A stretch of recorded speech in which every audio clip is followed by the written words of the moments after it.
Assalamualaikum warahmatullahi wabarakatuh. Alhamdulillahirabbil alamin. Asyhadu an la ilaha illallah wa asyhadu anna Muhammadar Rasulullah. Raditu billahi rabba wa bil islami dina wa bi Muhammadin nabiyya wa rasula. Rabbi shrah li sadri wa yassir li amri wahlul 'uqdatam min lisani yafqahu qawli.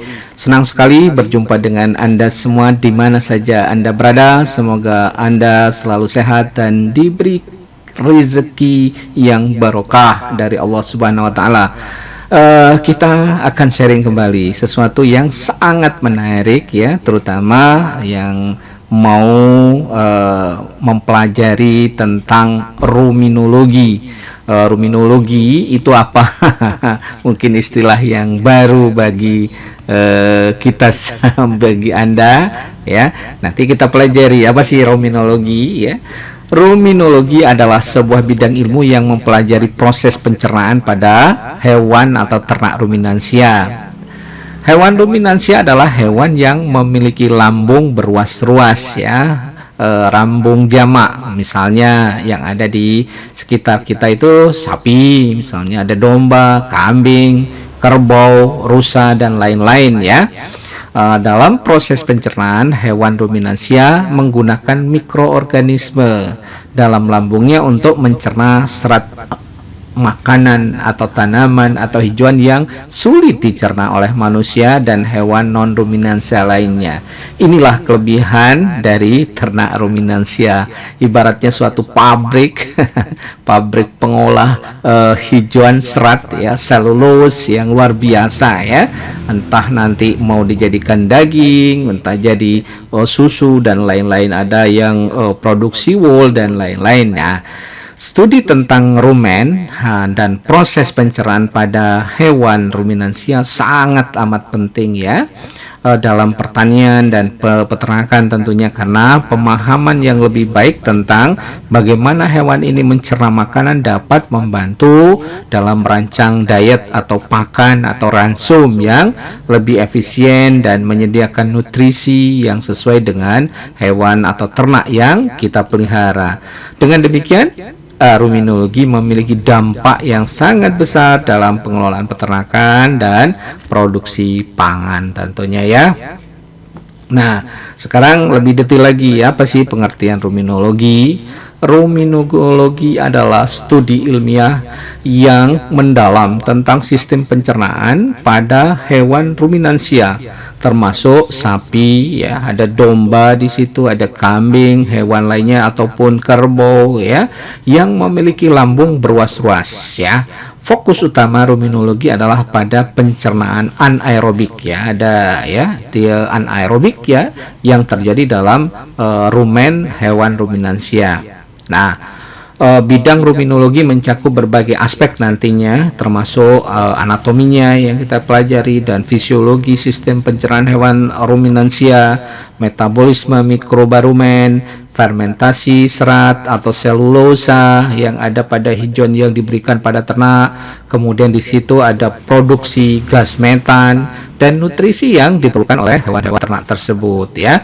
Kita pelajari dengan harapan supaya lebih efisien di dalam proses pemberian pakannya. Nah, studi dalam ruminologi penting ya untuk pengembangan praktek-praktek peternakan yang lebih efisien dan berkelanjutan, pengelolaan limbah peternakan serta pengurangan dampak lingkungan yang dihasilkan produksi hewan ternak yang dipelihara. Ya, jadi itu. Nah, apa sih tujuannya? Nah, tujuan dari ruminologi ini atau ilmu tentang sistem pencernaan hewan ruminologi ya, memiliki beberapa hal yang sangat penting, yang spesifik, yang kita menjadi latar belakang kita harus pelajari ya ruminologi ini. Yang pertama adalah pemahaman anatomi dan fisiologi, mengerti struktur dan fungsi dari sistem pencernaan hewan ternak, termasuk lambung yang beruas-ruas. Nanti lambungnya ada rumen di situ, ada retikulum, ada omasum dan abomasum ya, serta beberapa proses pencernaan makanan yang terjadi di dalamnya. Yang kedua, optimasi nutrisi, mengetahui kebutuhan nutrisi yang tepat untuk hewan ternak ruminansia. termasuk persyaratan energi, proteinnya, mineral, dan vitamin. Dengan pemahaman ini, praktisi peternakan dapat merancang diet ataupun ransum yang sesuai untuk pertumbuhan misalnya, untuk reproduksi dan kesehatan hewan ternak ya.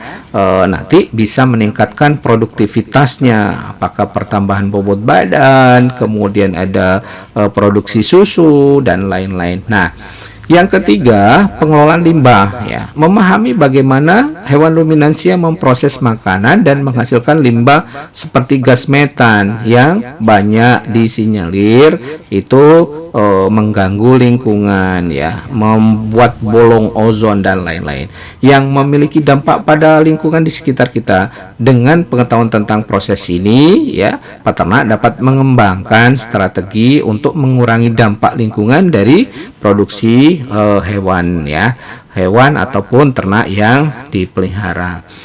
Yang keempat, tentunya berharap ya terjadi peningkatan efisiensi produksi, meningkatkan efisiensi penggunaan pakan oleh ternak ruminansia, termasuk meningkatkan konversi pakan menjadi produk seperti susu, daging, wool. Nah, ini membantu peternak meningkatkan produktivitas dan keuntungan dari operasi peternakan yang dilakukan. Nah, yang kelima, kesehatan hewan. Jadi memahami bagaimana makanan yang berbeda dan lingkungan dapat mempengaruhi kesehatan sistem pencernaan hewan itu sendiri atau hewan ruminansia. Nah, pengetahuan ini akan membantu dalam pencegahan dan penanganan penyakit serta masalah kesehatan lainnya yang terkait dengan sistem pencernaan. Jadi secara keseluruhan tujuan ruminologi adalah untuk memahami secara menyeluruh sistem pencernaan hewan ruminansia dengan harapan dapat meningkatkan kesejahteraan hewan, meningkatkan efisiensi produksi peternakan, dan mengurangi dampak lingkungan dari kegiatan peternakan. Yang berikutnya, setelah tujuan, apa sih manfaatnya? Tentu untuk biar kita termotivasi, kita belajar ruminologi, apa sih manfaatnya? Nah, manfaat dari studi ruminologi ini ataupun ilmu tentang sistem pencernaan hewan ruminansia sangat beragam dan mencakup berbagai aspek kehidupan dan industri. Berikut ini adalah beberapa manfaat utama dari ilmu ruminologi ini atau mempelajari ruminologi ini. Yang pertama adalah peningkatan efisiensi produksi ternak. Dengan pemahaman yang lebih baik tentang sistem pencernaan hewan ternak ruminansia, peternak dapat merancang diet ataupun ransum yang lebih efisien dan sesuai. Nah, ini dapat meningkatkan pertumbuhan, produksi susu misalnya, reproduksi, dan kesehatan secara keseluruhan pada hewan ternak ya. Kemudian yang kedua, optimasi nutrisi. Jadi penelitian dalam ruminologi membantu mengidentifikasi secara keseluruhan kebutuhan nutrisi yang tepat untuk hewan ternak ruminansia. Bukan main tebak-tebakan ya, atau coba-coba. Nah, dengan menyesuaikan diet atau ransum mereka secara akurat, peternak dapat memastikan bahwa ternak kita mendapatkan semua nutrisi yang diperlukan untuk kesehatan dan produksi yang optimal. Yang ketiga itu adalah pengelolaan limbah. Memahami bagaimana hewan ruminansia mencerna pakan ya dan menghasilkan limbah seperti gas metan ya, membantu dalam pengembangan strategi ya, membuat strategi untuk mengurangi dampak lingkungan yang mungkin terjadi dari produksi hewan atau ternak kita. Nah, ini termasuk penanganan limbah dan mitigasi emisi gas rumah kaca yang sekarang menjadi sesuatu yang menjadi bukan saja masalah lokal tetapi sudah masalah dunia secara umum ya. Kita berusaha berkontribusi bidang kita untuk mengurangi gas rumah kaca. Kemudian yang keempat, peningkatan kesejahteraan hewan. Dengan pengetahuan yang lebih baik tentang sistem pencernaan hewan ruminansia, peternak dapat merancang sistem pengelolaan dan pemberian pakan ya, yang memperhatikan kesejahteraan hewan itu sendiri atau ternak itu sendiri ya. Ini termasuk memastikan bahwa ternak kita atau ternak-ternak yang kita pelihara mendapatkan makanan yang cukup serta lingkungan yang nyaman dan aman. Yang kelima, inovasi dalam teknologi pemberian makanan ya. Studi ruminologi ini juga mendorong inovasi dalam teknologi pemberian pakan ya, langsung termasuk pengembangan pakan yang lebih baik dengan metode pengolahan yang lebih efisien. Yang keenam adalah pengembangan industri pangan dengan pemahaman yang lebih baik tentang pencernaan hewan ruminansia. Produsen pakan hewan dapat mengembangkan formulasi ya pakan atau ransum yang lebih efisien dan nutrisi ya, dari segi tidak hanya efisien tetapi dari segi nutrien yang disusun ya. Ini memungkinkan pengembangan industri pangan yang lebih berkelanjutan dan ramah lingkungan. Nah, secara keseluruhan ya, manfaat dari ruminologi meluas ya ke berbagai aspek kehidupan, termasuk pertanian, peternakan, kesehatan hewan dan lingkungan. Dengan pemahaman yang lebih baik tentang sistem pencernaan hewan ruminansia, kita dapat meningkatkan produksi pangan secara berkelanjutan, sambil memperhatikan kesejahteraan hewan dan lingkungan yang ada. Nah, kita lanjut ke perkembangannya sekarang ya. Bagaimana perkembangan ruminologi ini? Nah, perkembangan dalam bidang ruminologi terus berlanjut ya, seiring dengan peningkatan pemahaman ilmiah dan teknologi ya. Beberapa area perkembangan utama yang termasuk misalnya penelitian tentang nutrisi ya, studi lebih lanjut tentang kebutuhan nutrisi ternak ruminansia serta cara memaksimalkan efisiensi sistem pencernaan mereka terus dilakukan ya. Ini mencakup penelitian tentang sumber pakan yang berbeda, kemudian formulasi pakan atau ransum yang dioptimalkan dan penggunaan aditif, pakan aditif atau feed aditif untuk meningkatkan kesehatan dan produktivitas hewan atau ternak yang dipelihara tentunya ya. Kemudian yang kedua, teknologi pemberian makanan ya. Inovasi dalam teknologi pemberian pakan pada ternak ruminansia terus berkembang. Misalnya penggunaan sistem pakan otomatis ya, otomatisasi di dalam perkandangan ya, dan sistem pemberian pakan dan sensor untuk memantau pola makan ya dan kesehatan ternak. Nah, serta penggunaan teknologi baru dalam pembuatan dan formulasi pakan ya. Yang ketiga, kesehatan dan kesejahteraan hewan. Studi tentang kesehatan dan kesejahteraan hewan ruminansia ya menjadi semakin penting. Ini mencakup pemahaman tentang masalah kesehatan yang mempengaruhi sistem pencernaan mereka dan upaya untuk meningkatkan kesejahteraan hewan dalam praktek peternakan ya. Nah, yang keempat, manajemen limbah. Jadi perkembangan dalam manajemen limbah dari produksi hewan atau ternak ruminansia menjadi fokus utama dengan penelitian yang mencari cara ya untuk mengurangi dampak lingkungan dari limbah yang dihasilkan ya. Jangan sampai ada limbah yang mengganggu nantinya ya. Kemudian yang kelima, pengembangan model komputasi ya, penggunaan model matematika dan komputer di dalam menyusun ransum ya untuk memodel proses pencernaan, modeling ya dalam rumen dan memprediksi respon terhadap berbagai kondisi ransum atau diet dan kondisi lingkungan menjadi semakin penting ya, baik secara in vitro, in vivo, in situ itu sudah dilakukan ya dengan berupaya supaya benar-benar kita mendapatkan suatu model yang baik untuk pemberian pakan pada ternak. Nah, yang keenam itu sustainability. Jadi perkembangan dalam ruminologi juga berfokus pada keberlanjutan dengan upaya untuk meningkatkan efisiensi produksi ternak ya sambil mengurangi dampak lingkungan yang dan meningkatkan tentunya kesejahteraan hewan. Jangan salah, hewan juga harus sejahtera ya. Jadi Inilah beberapa ya hal yang tentang berbagai hal ruminologi ini. Jadi ilmuwan ini berusaha untuk meningkatkan produktivitas dan keberlanjutan industri peternakan sambil memastikan kesehatan dan kesejahteraan hewan atau ternak ruminansia.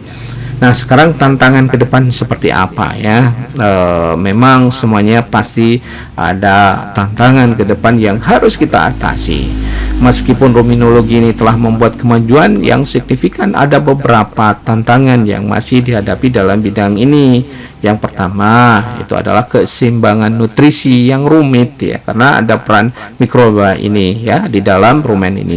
Untuk memastikan bahwa hewan atau ternak ruminansia menerima nutrien atau nutrisi yang tepat dalam diet atau ransum mereka adalah tantangan utama. Ini melibatkan pemahaman yang mendalam tentang beberapa interaksi antara komponen pakan yang satu dengan yang lain yang berbeda dan bagaimana diproses dalam sistem pencernaan hewan. Jadi ini yang menjadi tantangan kita. Yang kedua ya, manajemen limbah. Limbah yang dihasilkan oleh hewan ruminansia, terutama gas metan ya, adalah masalah ya. Ada salah satu menjadi masalah lingkungan yang cukup signifikan ya.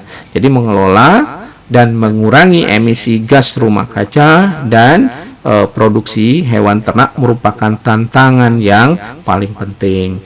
Kemudian yang ketiga, perubahan iklim dan lingkungan. Perubahan iklim global dapat mempengaruhi ketersediaan pakan dan kondisi lingkungan tempat hewan ruminansia dipelihara.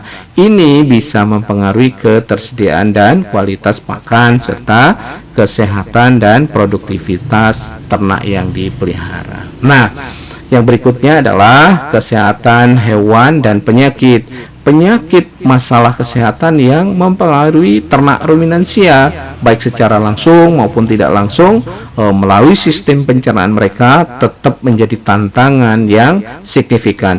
Ini termasuk penyakit seperti misalnya asamosis, ketosis, asidosis, dan kesehatan rumen yang buruk ya. Asidosis ya termasuk di situ di dalamnya. Nah, yang kelima, penerapan pengetahuan ya. Salah satu tantangan utama adalah memastikan bahwa penelitian, pengetahuan dalam ruminologi diterapkan dalam praktek peternakan sehari-hari. Hal ini bisa melibatkan pendidikan, pelatihan peternak misalnya ya, tentang prinsip-prinsip nutrisi dan manajemen yang baik tentunya. Yang keenam adalah pengembangan teknologi. Perkembangan teknologi baru seperti sensor cerdas, ya, AI, artificial intelligence, dan model komputasi yang lebih canggih dapat membantu dalam memahami, mengatasi tantangan dalam ruminologi ya. Namun ya, di dalam menerapkan teknologi ini dengan efektif dan terjangkau bagi peternak kecil dan menengah bisa menjadi tantangan tersendiri ya. Walaupun teknologi canggih tetapi bisa digunakan atau diterapkan di peternak yang skala usaha kecil misalnya mikro ya. Dengan mengatasi tantangan ini, ruminologi dapat terus berkontribusi pada peningkatan produktivitas dan berkelanjutan di dalam industri peternakan serta kesehatan dan kesejahteraan hewan atau ternak ruminansia. Kemudian sekarang hubungannya nanti ya ruminologi dengan bidang ilmu lain ini penting ya. Jadi tidak hanya ANSI karena ini berbagai macam hal yang saling terkait. Yang ruminologi ini memiliki hubungan yang sangat erat dengan bidang ilmu lainnya, terutama dalam konteks pertanian, ilmu pakan ternak, kesehatan hewan dan lingkungan. Kemudian beberapa bidang ilmu yang berhubungan dengan ruminologi diantaranya misalnya ilmu nutrisi ternak. Ruminologi sangat terkait dengan ilmu nutrisi ternak karena membahas tentang kebutuhan nutrisi, pencernaan atau sistem pencernaan dan metabolisme ya pada ternak ruminansia.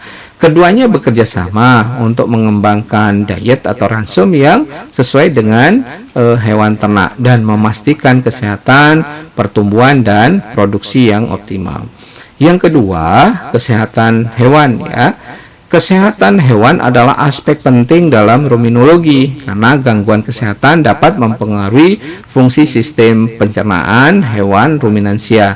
Ilmu kedokteran hewan misalnya berkontribusi pada pemahaman dan penanganan penyakit yang timbul ya yang mempengaruhi sistem pencernaan hewan ternak ruminansia. Nah, kemudian yang ketiga, ilmu lingkungan. Ya, produksi hewan ternak memiliki dampak signifikan pada lingkungan, terutama melalui emisi gas rumah kaca seperti metan. Ya. Ilmu lingkungan berkolaborasi dengan ruminologi untuk mengembangkan teknologi dan praktek yang berkelanjutan dalam manajemen limbah dan mitigasi dampak lingkungan dari peternakan hewan atau ternak ruminansia. Kemudian berikutnya yang keempat, genetika dan pemulihan ternak atau hewan ya. Studi genetika dan pemulihan hewan memainkan peran penting dalam mengembangkan strain ternak yang memiliki sifat yang kita inginkan ya, termasuk efisiensi di dalam proses pencernaan misalnya dan ketahanan terhadap penyakit. Nah, kajian ini dapat membantu meningkatkan produktivitas dan kesejahteraan hewan ternak atau ternak ruminansia. Nah, yang kelima, ilmu pertanian dan teknologi pangan ya. Ruminologi berhubungan dengan ilmu pertanian dan teknologi pangan dalam konteks produksi pakan ternak, pengolahan limbah dan inovasi teknologi pakan. Pengetahuan membantu dalam meningkatkan efisiensi produksi pangan dan mengurangi dampak lingkungan dari kegiatan peternakan. Oleh karena itu ya, hubungan antara ruminologi dengan bidang ilmu lainnya menunjukkan pentingnya kolaborasi lintas disiplin dalam mencapai tujuan berkaitan dengan kesehatan, kemudian kesejahteraan hewan, keberlanjutan lingkungan dan produksi pangan yang berkualitas, sehingga ketahanan pangan, kedaulatan pangan terutama di bidang protein hewani ini bisa kita capai nantinya dengan upaya yang semaksimal mungkin dari berbagai bidang ilmu yang kita lakukan. Mungkin cukup sekian ya, nanti kita lanjutkan lagi bincang-bincang kita, sharing kita, berbagi kita ya. Mudah-mudahan kita selalu diberikan kesehatan. Nasrun minallah wa fatun qarib. Wassalamualaikum warahmatullahi wabarakatuh.